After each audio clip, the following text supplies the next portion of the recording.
It's another brief moment in time. We get to see the change on the sidelines. We're shifting, twisting bits of technology, shifting, lifting up the little bits of reality. While the clear trips through the streets now, we're surely around and we're sparking the photons around me.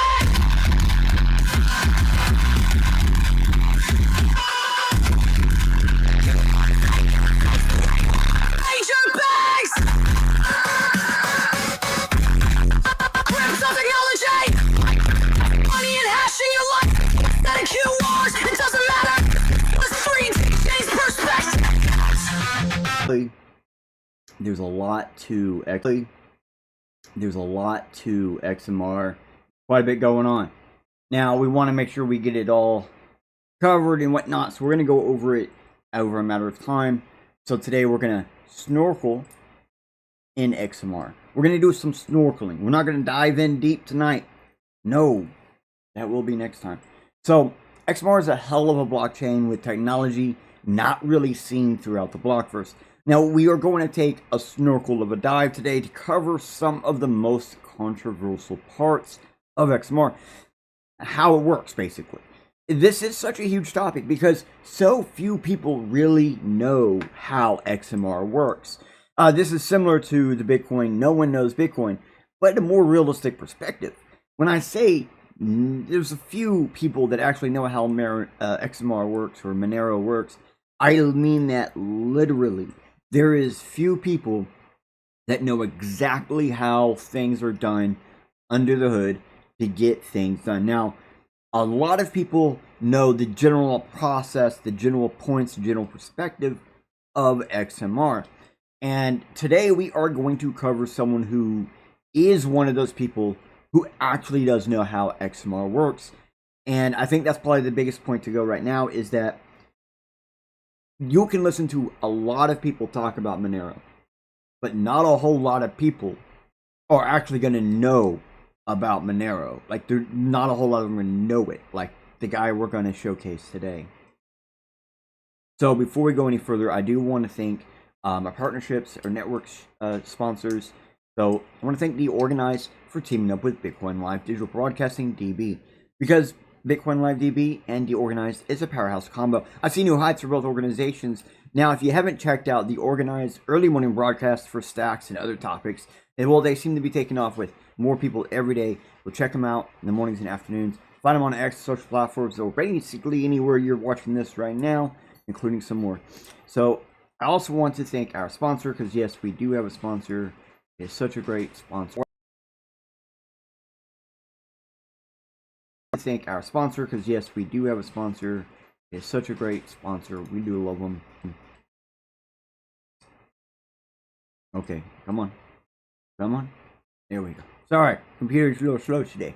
Alright, so I want to thank the sponsor, Shieldfolio, for sponsoring today's episode from within a quantum bit, as well as the network. Now, if you haven't actually seen a Shieldfolio, well, they're a little black book made from stone paper. So they're fade resistant, tear resistant, even water resistant. So you know all the info and secrets you store in your Shieldfolio will last and survive whatever you throw at it. I personally have a Shieldfolio, and I use it for my website info, contact keys, crypto keys, among other things. So these are like your little black books that are pocket-sized, are ready to be by your side regardless of your adventure in real life or online. Now, I really do actually own one of these, and I actually do really recommend them. They are, like I said, a little black book that people used to have all the time. They would keep all sorts of stuff in it, and this is exactly that. Now, they do have other specialty cards and things on their website, but if you go to the website by scanning the QR code on your screen right now and use the promo code BitcoinLive20, you can actually get 20% off your order today. Now, throughout the whole episode, you will see that QR in the middle of the screen with the little shield and the lady freaking out about it because she can't believe you're getting such a great deal. Remember, BitcoinLive20, get 20% off on your next one. Now, let's roll in with the roll-ins before we go any further.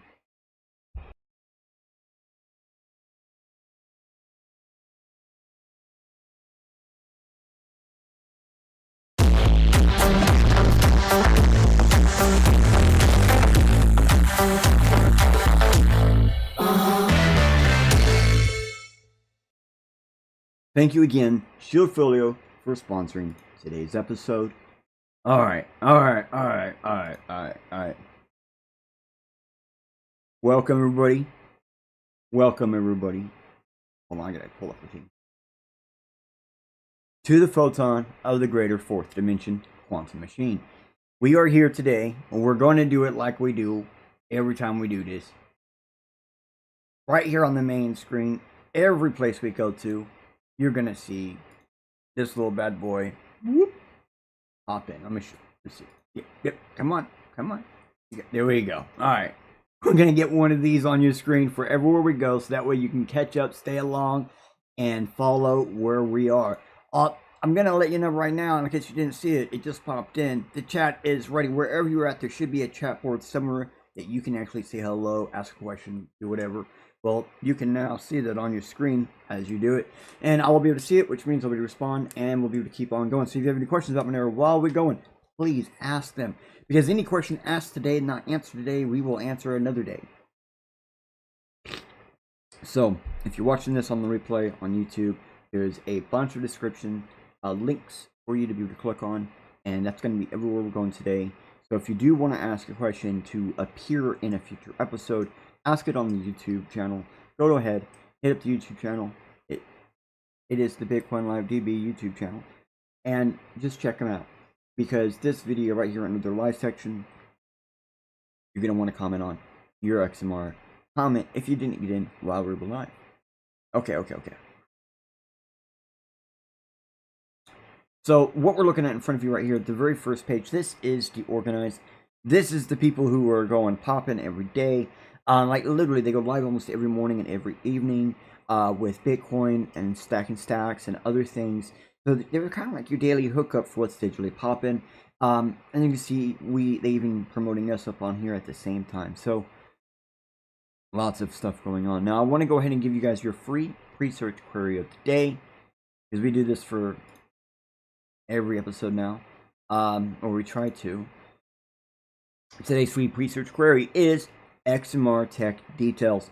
Like always, I did not use this query in today's episode. Research. But that doesn't mean we won't have some overlapping links. Now, if anything about today's episode interests you, use this free pre-search query.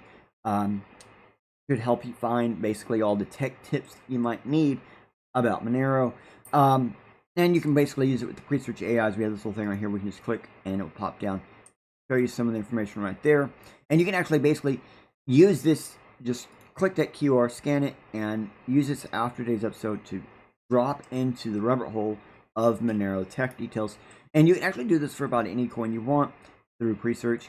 This is the heads up. Alright, so we're going to keep going. We're going to keep moving.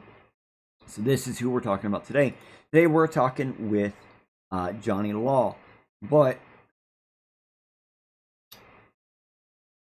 give me a second, okay? Before we do anything, let's catch up for a second. Alright? Monero, it is an elder coin on the privacy sector in the blockchain space. There is some history we're going to need to cover, but I'm actually going to cover all that in a different episode. There is actually quite a bit going on with XMR right now, and this is how we're going to do the shallow dive. We're going to look at some of the controversial things going on in Monero right now to show you why it's so difficult to understand Monero. So one of the reasons why I've never done a deep dive on Monero is Monero changes every 6 months. There's some kind of alter adjustment. They do a 6-month planning thing. Every 6 months, there's something changed. So anything I talk about Monero, only a matter of time before it becomes inaccurate. That's the other problem about Monero. If you're not constantly staying up on it, you're not constantly learning about it, you're not constantly paying attention to it, you get behind so quickly. It's just like a drop in the hat. Within a few months to a year, you are not correct about your perspective on Monero. And that is why we're going to be covering one of the bigger researchers, and they've been taking time to explain in depth of detail about the tech in a way that I like to call it a shallow dive, because he explains it not to a T, but enough to damn near make the tea. So let's go ahead. I already kind of showed you what's up. So let's get into this Ring House of Madness and actually show you what thank you, Johnny Law has to offer. All right, so if you're not here following Mr. Johnny Law, go ahead. He's an independent analyst whose research will be receiving today as that Snorkel. So again, please give Johnny a follow after the show. Here he is on Twitter. Yeah, so here is the first article, and yes, this is an ex-Twitter article. Nice. So debunking the Monero attack rumors, a data-driven look at chain stability. Before I get into it, that alone, right there, that should tell you something. Okay? The fact that attack rumors, that there's a lot of times there's rumors of attack. There used to be some like $7 double spin. Well, there was a $7 double spin, but they considered that to be an attack. So that double spin was considered an attack one time on Bitcoin, and really it was a Coinbase company kind of screwing everybody over by pre-allowing some transaction they should have never allowed. And just hearing what I said there probably sounds stupid. Well, a lot of stuff that this guy is going to be saying hopefully won't sound stupid, but there's a chance it might. And that's because some of the stuff that goes on with blockchain technology gets confusing.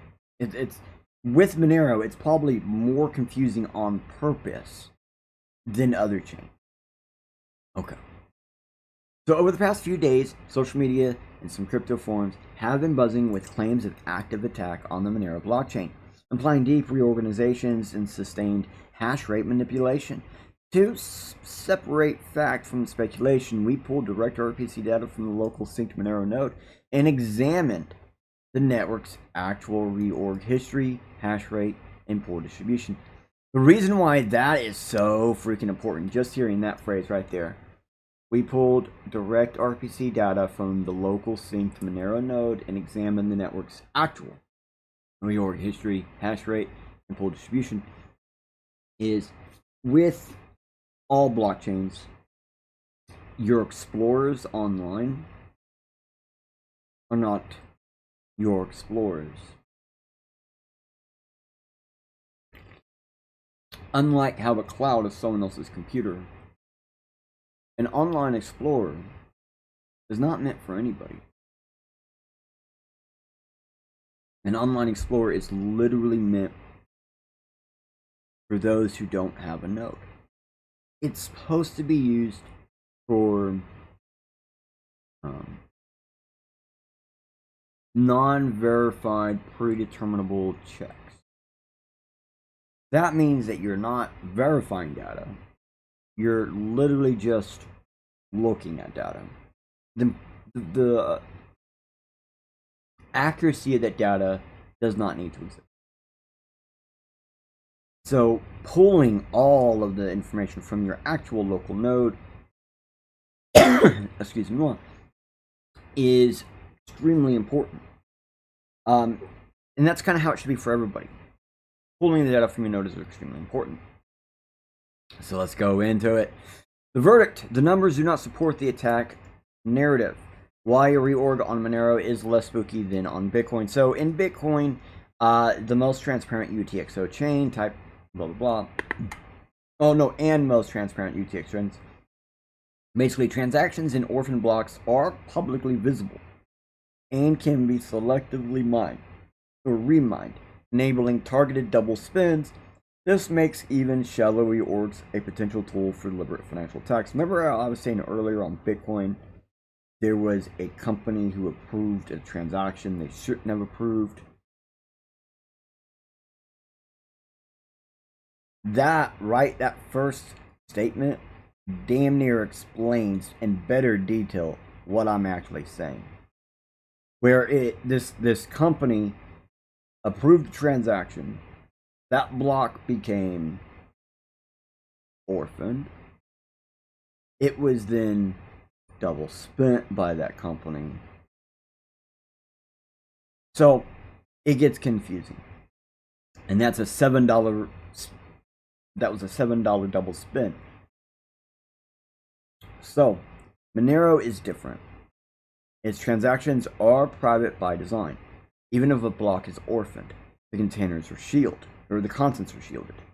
Without public meaningful visibility or clear transaction origin destination, meaning you have the way to view it, you have a view key or something like that, executing a profitable targeted double spin is actually vastly more difficult. This is why Monero reorg, while still worth monitoring, is inherently less dangerous from a theft perspective than a Bitcoin one. So I think that kind of explains some more information here, is the fact that all the data inside these things are kind of shielded from everybody else unless you have a special key that you can sign to see what's inside, or to see where it came from, or to see certain things that you are able to use as verification. What you're going to see, yeah.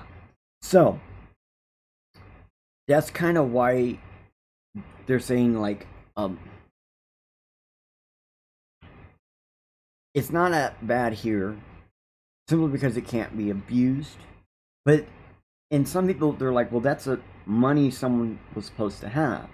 Correct. That's money someone was supposed to have.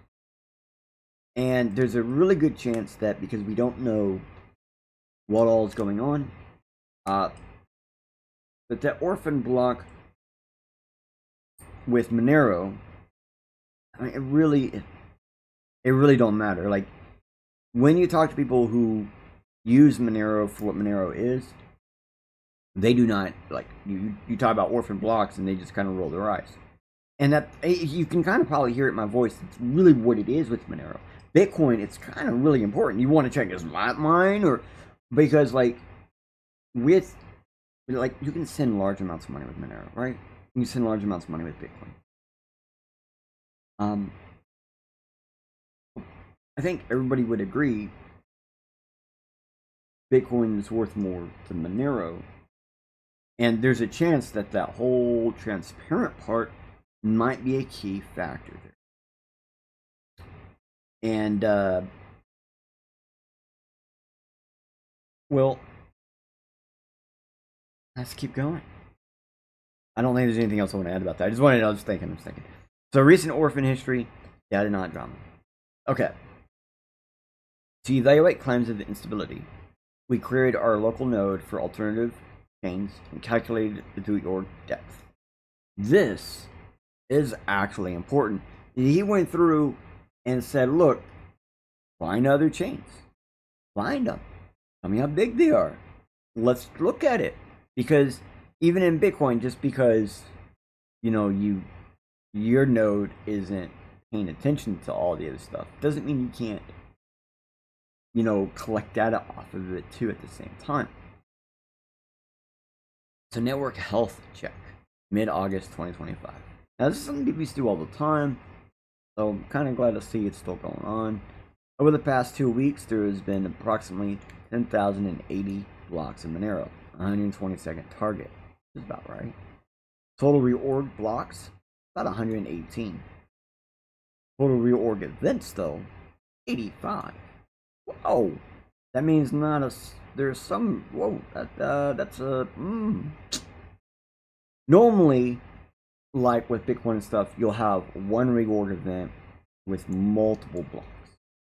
That means there was many reorg events that probably didn't even have a whole block or a block. It's very confusing. So average orphan blocks per day is about 8. About 8. See how there's a decimal there? See what I mean? Like, some of them probably not successful. So average reorg events per day is about 6. Very weird, right? Share total blocks affected, about 1%.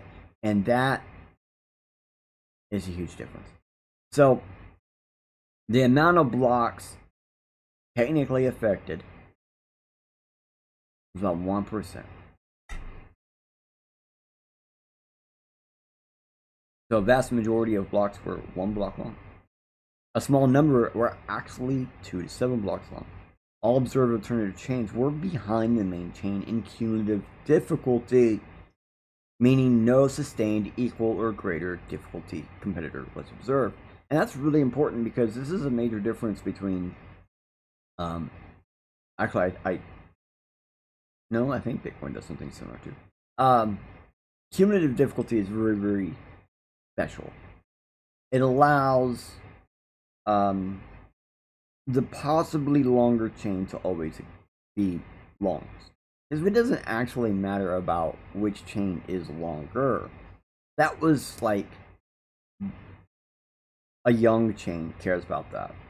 Because a young chain doesn't have a cumulative difficulty very much.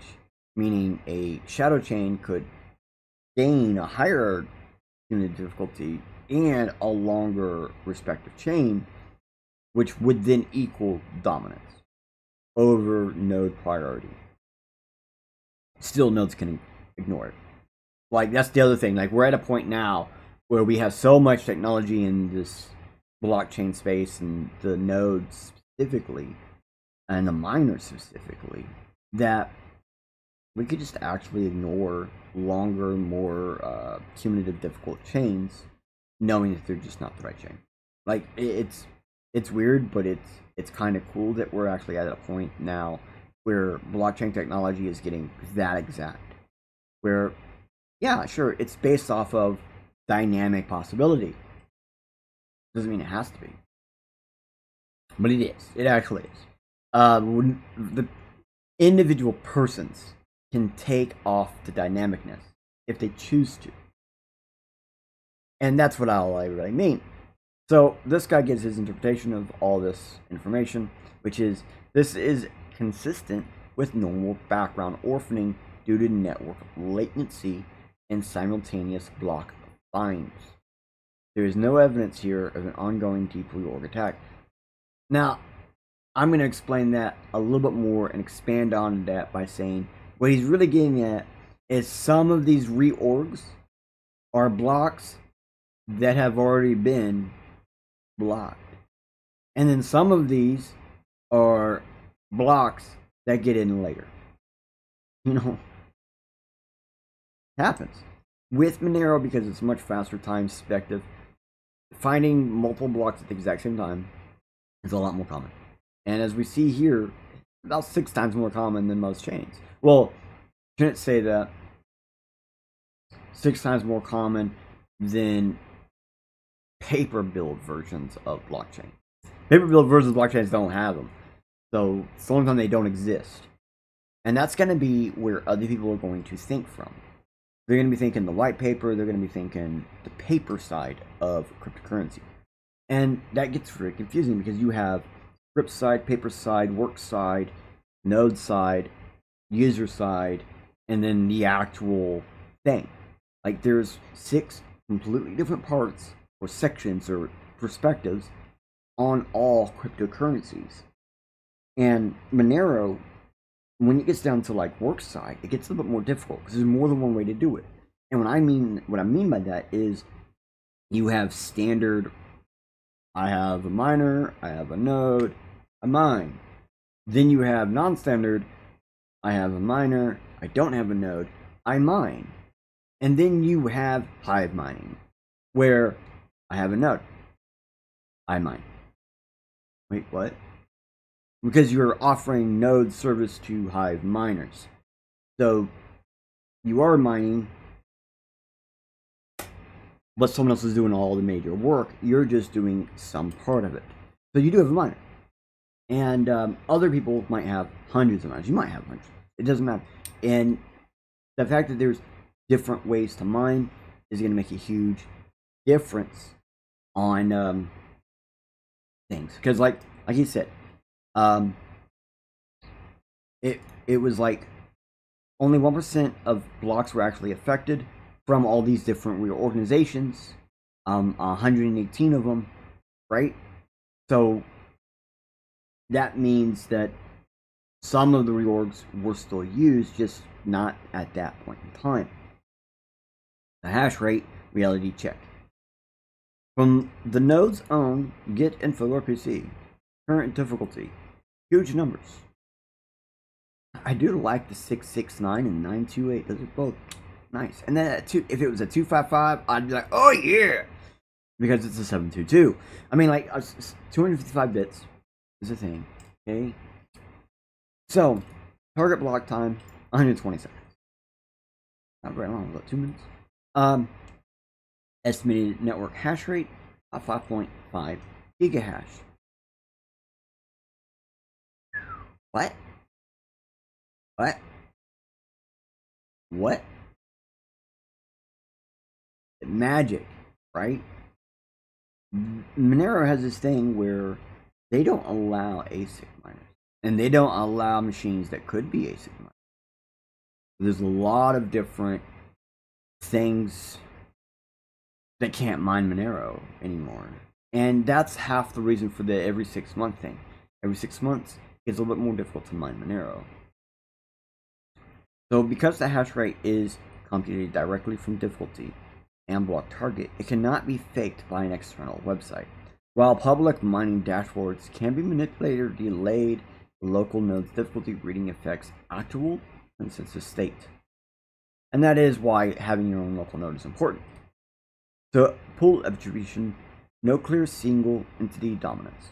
We swapped 100 recent block Coinbase transactions, extracted miner tags where present, and matched them to known pool identifiers like Monero Ocean, Support XMR, P2P pool, Nano pool, Hero miners. You know, things are all the major ones right there. I mean, I use Monero Ocean myself. So many blocks lacked pool tags, but no single identifiable pool dominated the majority. A significant share came from unknown or untagged miners, typically of Monero's privacy-friendly ecosystem. Nice. Compared to Bitcoin's orphan history, Bitcoin has also experienced many orphan chains, some of them several blocks deep, even in periods of relative network stability. The difference is that Bitcoin's transparent ledger means these events can be exploited with precision. In Monero, the lack of transaction visibility makes such attacks far less practical. We pretty much already heard all that, so he's just kind of basically letting you know Bitcoin does reorg.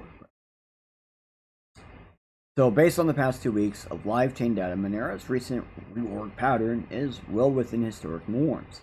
While the privacy model makes it impossible to know exactly what transactions were orphaned, the depth and frequency do not match the scale of an attack, like an active attack.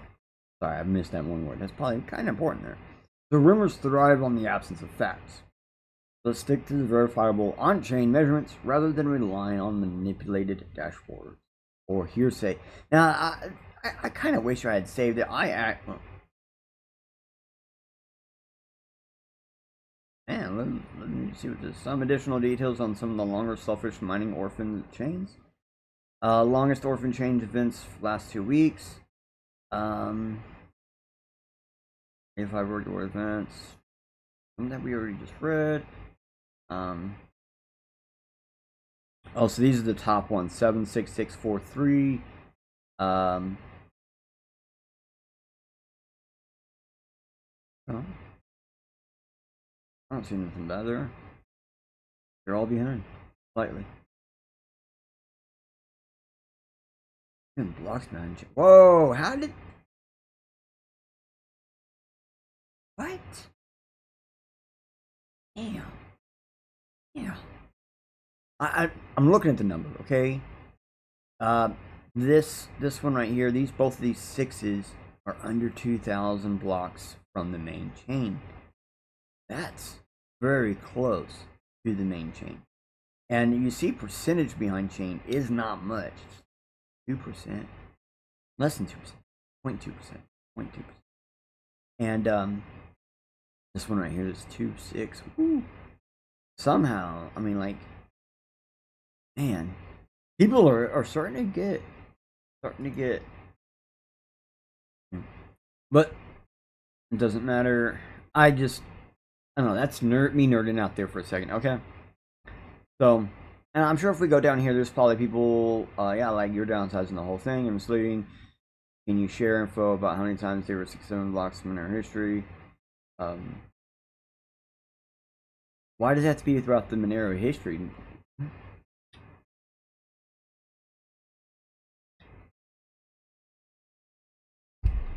Like this person, this Monero didn't even read. And that a lot of people are just gonna come in here and say crap that doesn't make sense. Like, can you share verifiable info on how many times there was a throughout Monero's history? No, most people are not gonna be able to. They're not recording it all the time. When was it? 6-7 blocks reorg, 1-3 blocks are two different things. Technically, 6 to 7 and 1 to 3 are 2, 3, 4, 5 things. Yeah, I had to double check on my math there, as you just heard me do.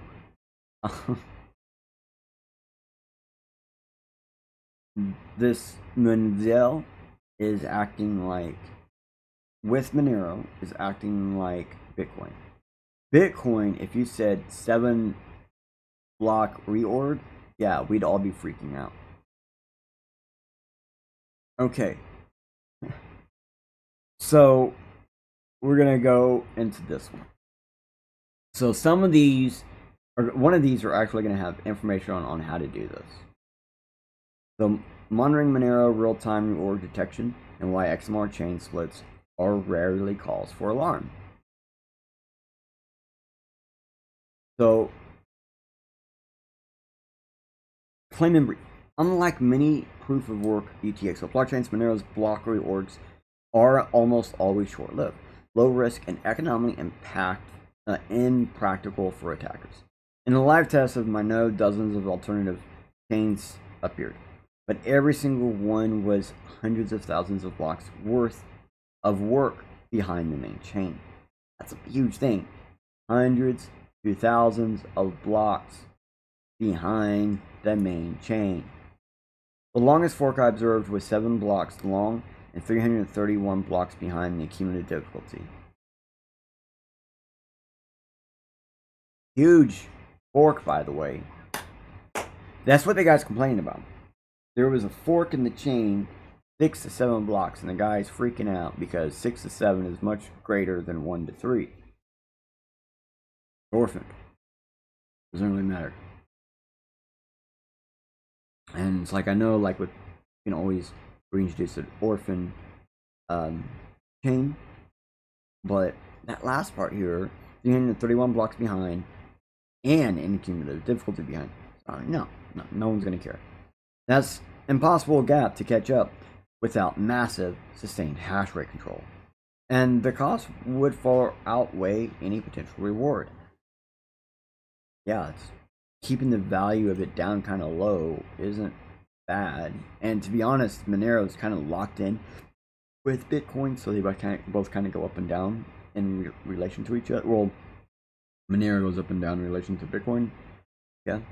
So, in other proof of work UTXOs, reorgs can be a red flag for double spend attacks, against exchanges or merchants, selfish mining attacks, where miners reveal a longer hidden chain, like that's where someone is trying to do like a shadow chain or something and try to make it the longer chain or whatever. Network instability due to poor difficult adjustment or partitioning. Yeah, there's a lot of UTXO systems where the network stability is bad. So for coins without Monero's protections, even a small fork can sometimes gain ground in difficulty adjustment lags, or if hash rate centralization is high. Monero's design makes this much harder. Why Monero reorgs are less risky? Smooth per block difficulty adjustments.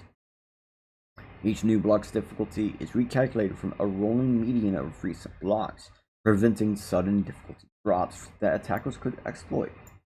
Penalty for oversized blocks. Larger than normal blocks reduce miner rewards, discouraging bloat tactics to push an alternative chain forward. High chain density and short block time. 2-minute block target means an attacker must outpace the honest network at a sustained rate time, making long-range catch-ups costly. Privacy layer reduces targeting. So Ring CT is stealth addresses high transaction details, making profitable target double spends attempts much harder to plan. How I monitored real orgs in real time. To prove this is practical, I ran the live monitor using Monero's RPC API and jQuery. Yeah. So get the main chain's difficulty. Here's the here it is. Here it is. Here you go. Boom. Here's the main chain difficulty. Now check the alternative chains. Oh, guess what? There it is. There's the alternative chains. Sample the output. Remember that one guy that was saying he wanted his sky to show it? Here it is. Here's the info. So that guy who was asking about those questions could just come in here, grab this stuff, jump on his node, pop it in, get something. All forks were behind in cumulative difficulty. None were near the main chain in a meaningful way. The largest gap exceeded over 300 blocks. Conclusion. Monero reorgs are expected and less harmful and are harmless under most conditions. I said less harmful, and it says harmless on there. Give me a minute to get my brain to see the correct word. They resolve quickly. They rarely get close to overtaking the main chain, and economic and protocol rules make malicious long-range reorgs unprofitable. So a real-time monitor like this gives you quick, sustainable, blah, blah, blah. Yeah, being able to just pull this information, check it out, and read it and look at it and everything, it makes this huge difference. It really assists in you knowing how this stuff works. Which is why it's important to run your own node. Now, I know node technologies are not the best, and as the world continues, node technologies only have been getting better, so there is hope out there. Now, I wanted to bring this one in because there were some statements in that last one that for a lot of people, they're going to be like, I don't know what any of that means. And I get you. I get it. So, this is going to explain some of those key terms to help you understand. Cumulative difficulty is a tiebreaker. In Monero and many proof of work chains, the longest chain isn't actually measured by block count. It's measured by cumulative difficulty, the sum of the individual block difficulties. If the attacker fork has lower cumulative difficulty than the main chain, the network will reject it, even if it's longer in actual block count. A sustained high hash rate is required to keep pace with the main chain's difficulty. So, if difficulty goes low, okay, so let me put it to you this way. You're running a shadow chain on your own. You don't have a whole lot of competition. So your difficulty is low for every single one of your blocks. Guess what? The real chain's difficulty is much higher than yours because there's a lot more competition. So a real shadow chain to actually compete with a real chain has to have near identical hash competition as the real network, which is meaning they're actually going to need whatever the real network has plus more to be able to go faster to get a higher cumulative block while being near or close to the endpoint of the real chain. And why is that important? Is because we still look at the last chain we were looking at. We don't just like automatically go, oh, new chain. We're still looking at the old chain. Okay? And then other people start looking at this other chain. Some people are going to look at both and compare. And so if you have a shadow chain that pops up out of nowhere, that's like thousands of blocks ahead, and the cumulative difficulty is about the same, it ain't going to be the same. So you need the cumulative difficulty to be slightly higher, while the block length is about the same. And that's very difficult to do. Because like I said, you're going to have to basically mimic the entire difficulty that exists in real life with more difficult, with more. So if the attacker's fork, okay, like you said. So rolling median difficulty helps keep you honest. Because Monero adjusts difficulty every block using a rolling median of recent blocks. If the attacker mines slower than the main network for a while, their force difficulty will just downward. Once their difficulty drops, they can mine faster and block count, but the cumulative difficulty still grows more slowly than the honest chain. This prevents the classic attack where someone slowed difficulty then blasts through an easy block to overtake. And I mean, to be honest, that classic attack is very old, very, very old. It's technically before Bitcoin. We only had, like, I think, one attempt of something like that on Bitcoin from my memory. There were 2 points in time after that where it could have actually been done, but didn't get done. We got so fucking lucky because we were like, there's 2 different points in time where Bitcoin had near death spiral, and now we're at a point where that probably would not be possible, thankfully. But there were definitely 2 points in Bitcoin's history where someone could have overtaken it with a shadow chain because we were near death spiral. So, high block frequency magnifies the problem. With 2-minute block targets, the honest network is adding difficulty to the main chain very quickly. For the attacker to catch up, they must not only match this pace, but also make up the gap, which means mining far more than 51% hash rate for a sustained period. And with Bitcoin, it's 51% hash rate and 51% of the miners. And a lot of people forget that. So with Monero, it's strictly hash power, which,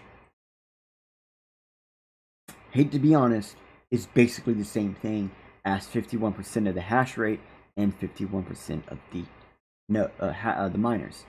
But with Monero, it's not actually 51% of the miners. It's like 51% of the blocks. So you need to have equitable difficulty near chain in with 51% of the blocks and a sustained 51% hash rate. And like you said, it's actually far more than that. And to be honest, when you were saying hash power, we were saying it's going to be that number for both blocks and the hash rate, meaning they're probably going to need closer to 70 or like 64 to 70 hash power, because they're gonna, like we just said it earlier, they're gonna need that extra oomph to cover that gap. Okay, so what RPC outputs shows. The live RPC jQuery's output showed, well, all forks are far behind in cumulative difficulty. None are near the main chain. That near is kind of important, because once you start getting near and your blocks are near, you have a chance. That means every detected alternative chain was at much lower difficulty. So no one could replace the main chain, regardless of their links.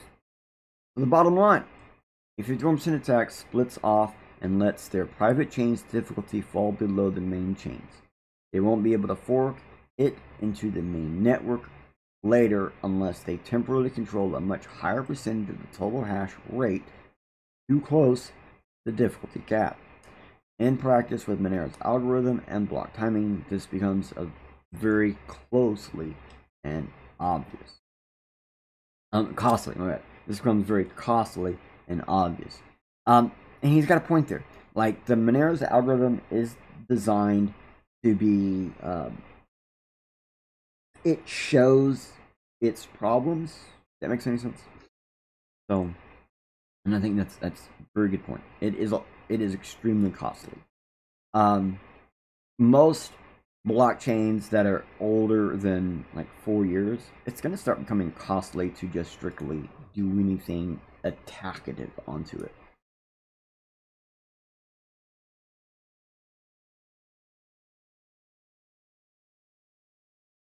This guy's absolutely right.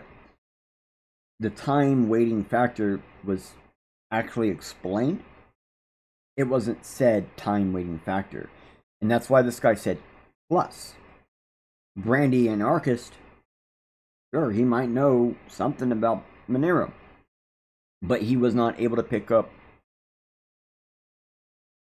that he talks about the, well, and here he's talking about the rolling, yeah, different terms. Time waiting factor.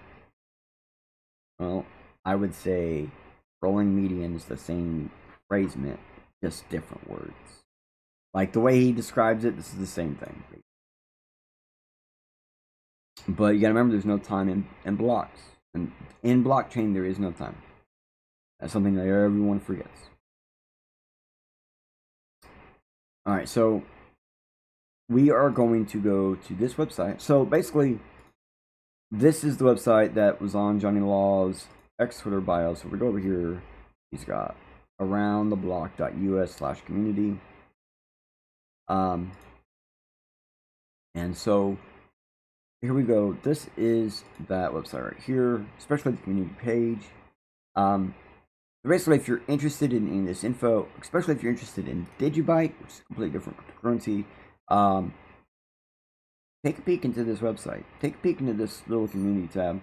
A lot of what he has in here is for Digibyte, but it just shows that this, not only is it this website and stuff about a community, whatever, but it's not just about Monero, right?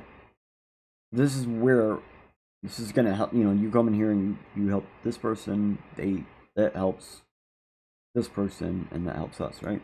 We're gonna go to the next stop. Next stop is this. So something notable on this website basically is this transcript right here. So there's a lot of information. Blah blah blah blah blah blah. Go down to the actual transcript.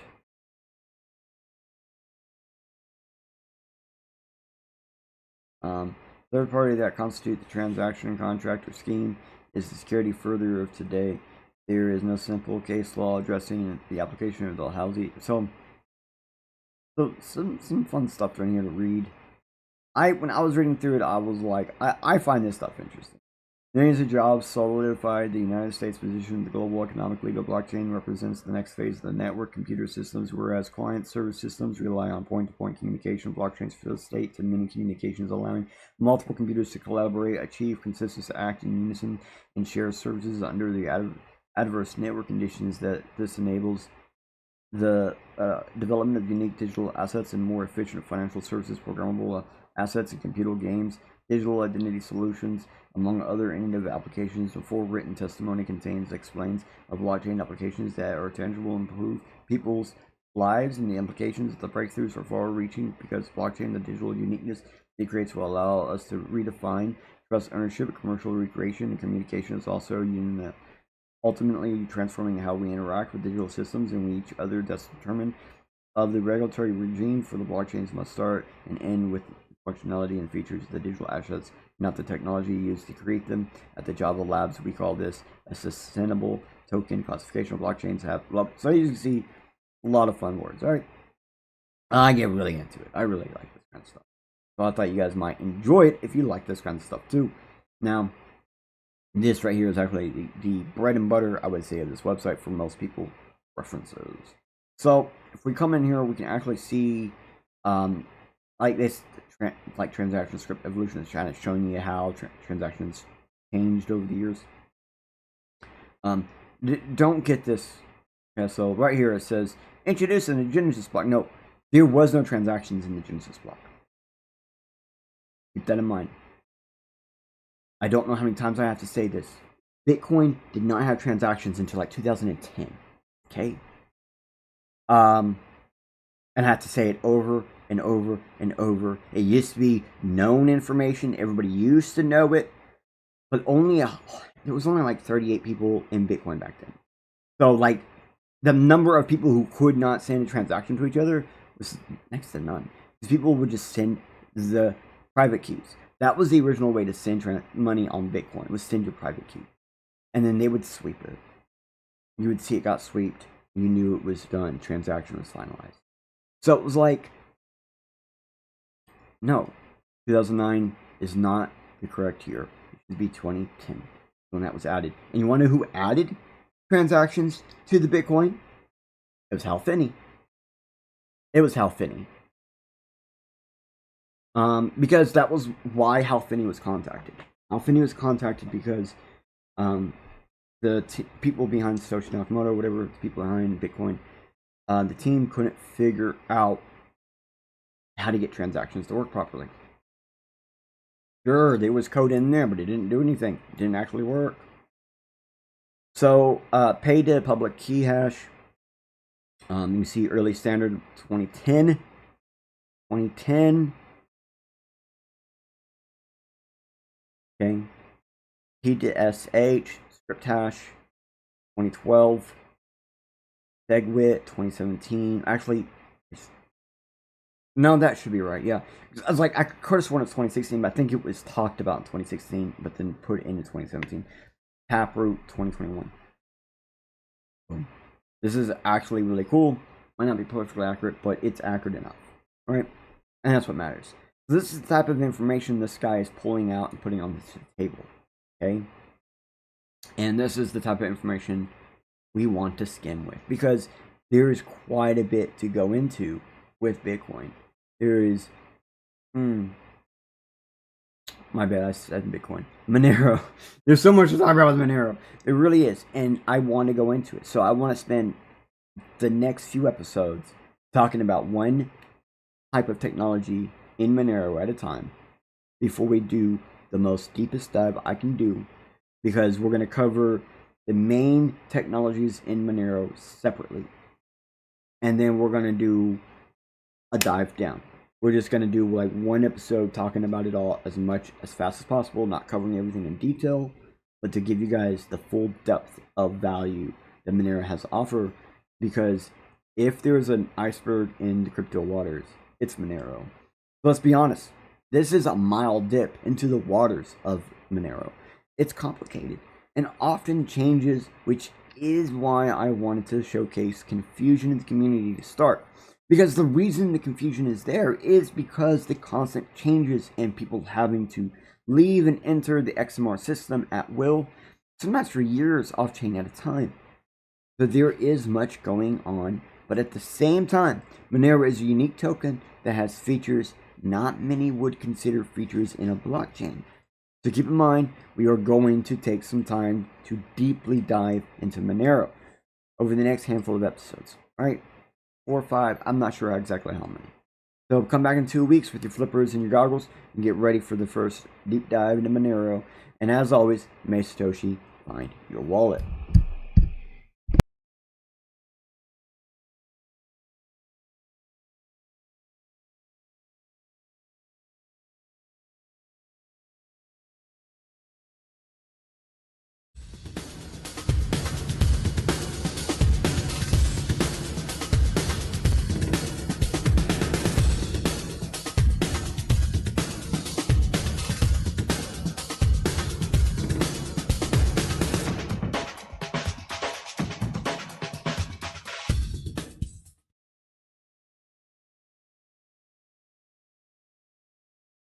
Yo, did you think you know?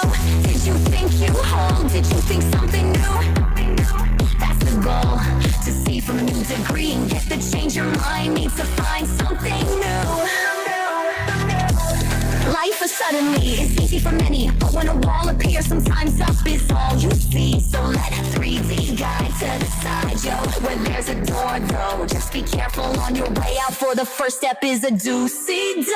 A little bit honest with something different, it's almost like he's something else. And regardless, maybe, perhaps it was that missing piece you was needing. Maybe it was that simple message you was searching. Definitely, it's just in different times, a different mental mind, say separating us from our own mental mind. Saying, boom goes the blast of thought. Boom goes the last spark with thought. Boom goes the mental mind. Take social perspective, hit on the way out. Don't let your directive stop you when you doubt. Don't let desire detection stop you from being. Getting X-rated, so so the photons are delighted. Don't hesitate so we can line up the hash rate. Let me surmise the time, submit the rate, and reduce the space while we mine our major banks. Crypto technology like crypto having money while hashing. Doesn't matter because 3D changes perspective. Thank you for joining the show. Please return next time for a new level of perspective. Thank you for joining the show. Please return next time for a brand new perspective. Of perspective.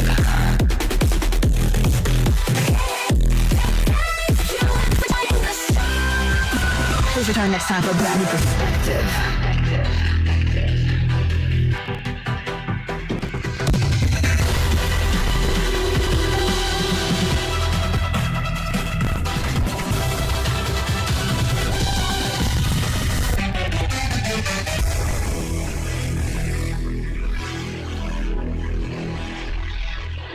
Thank you for joining the show. Please return next time for